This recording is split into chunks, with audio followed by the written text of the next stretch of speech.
Nous refusons que la France continue d'usurper la voix de l'Afrique à l'ONU, qu'elle soit à la base de quasiment toutes les résolutions concernant le continent.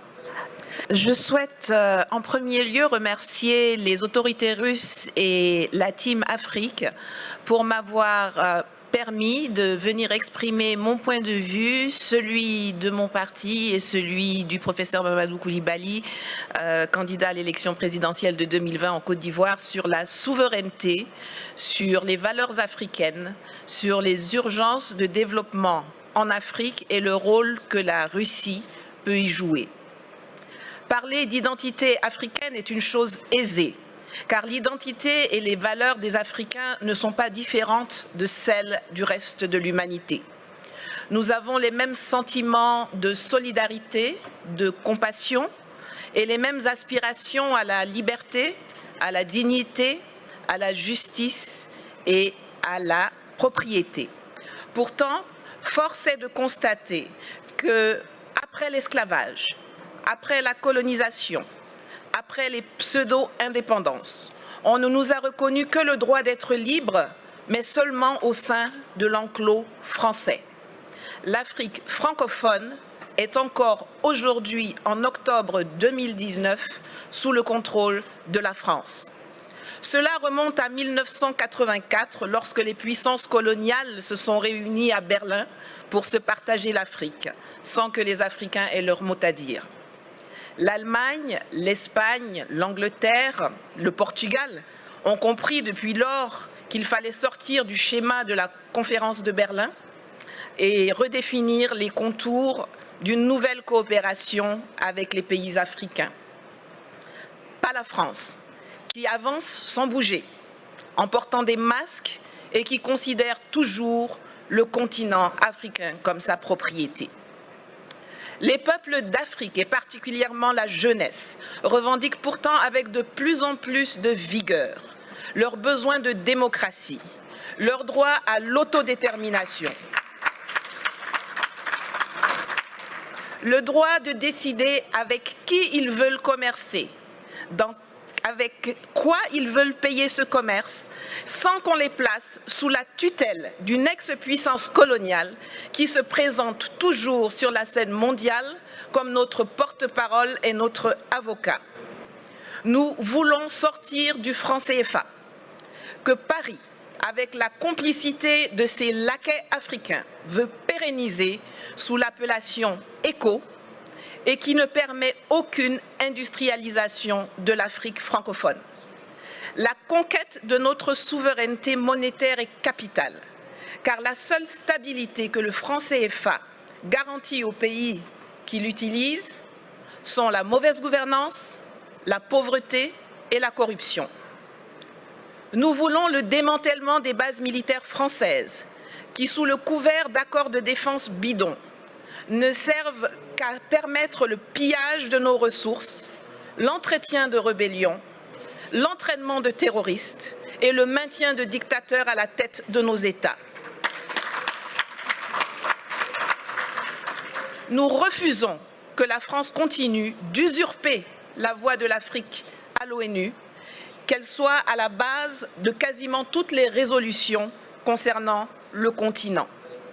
Les pays d'Asie ont appris à commercer avec les investissements directs étrangers, alors que nous, on nous saoule avec l'aide publique au développement. Résultat, aujourd'hui, eux, ils sont BRICS et émergents, et nous, nous sommes des mendiants qui sommes très fiers d'être qualifiés de pays pauvres très endettés.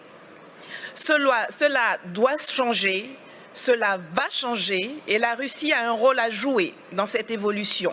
Mais nous ne venons pas en Russie pour y chercher de nouveaux maîtres qu'on substituera aux anciens. Nous y venons pour trouver des partenaires, pour faire du business gagnant-gagnant pour la Russie comme pour les pays africains concernés.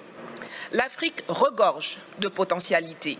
Mes prédécesseurs l'ont déjà dit, il y a une population qui grandit, dont 60% à moins de 30 ans, une position géostratégique, d'immenses ressources minières, naturelles, agricoles et surtout humaines. Sur le plan militaire, la présence de la Russie qu'il n'y a pas de tradition coloniale peut permettre de rééquilibrer les choses dans les pays francophones. Et je crois que l'exemple centrafricain dont Madame la ministre de la Défense pourrait mieux nous entretenir est l'un des plus parlants. En Côte d'Ivoire, nous avons par exemple un énorme besoin de formation militaire et de restructuration de l'armée.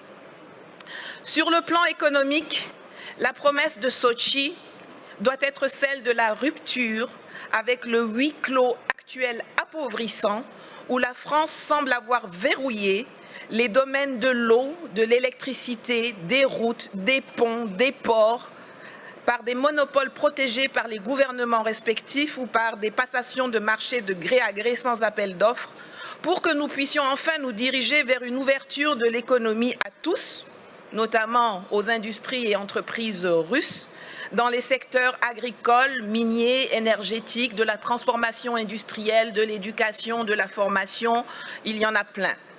Le littoral ivoirien, par exemple, qui alterne les lagunes, les fleuves et la mer, est long de 570 km et regorge d'un potentiel encore inexploité ou sous-exploité dans le transport maritime et lagunaire, dans le désensablement des embouchures de fleuves qui peuvent devenir navigables, dans l'hôtellerie, le tourisme, l'habitat de luxe, le transport lagunaire entre les villes du littoral, compte tenu de l'état désastreux de nos routes. Enfin, sur le plan politique et diplomatique, le monde et la Russie doivent cesser de nous voir à travers les lunettes déformantes du storytelling méprisant, mensonger et négationniste de la France, qui nous assujettit.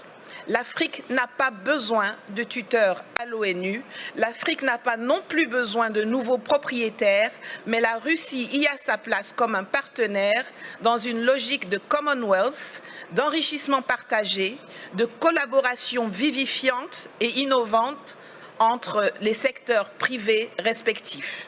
Le monde bouge, les lignes évoluent. L'année prochaine, 2020, est celle d'élections présidentielles au Togo, au Burkina Faso, au Niger, en Centrafrique, en Guinée et en Côte d'Ivoire, pour ne parler que de l'Afrique francophone. Espérons que celles-ci verront l'arrivée au pouvoir de dirigeants réellement choisis par les peuples, qui privilégieront enfin l'ouverture sur le monde et de nouvelles et innovantes opportunités d'affaires à l'asservissement bête et stupide aux colons d'hier et d'aujourd'hui. Je vous remercie. Спасибо. Я хочу отдельно отметить, поскольку в зале находятся иностранные журналисты, французы,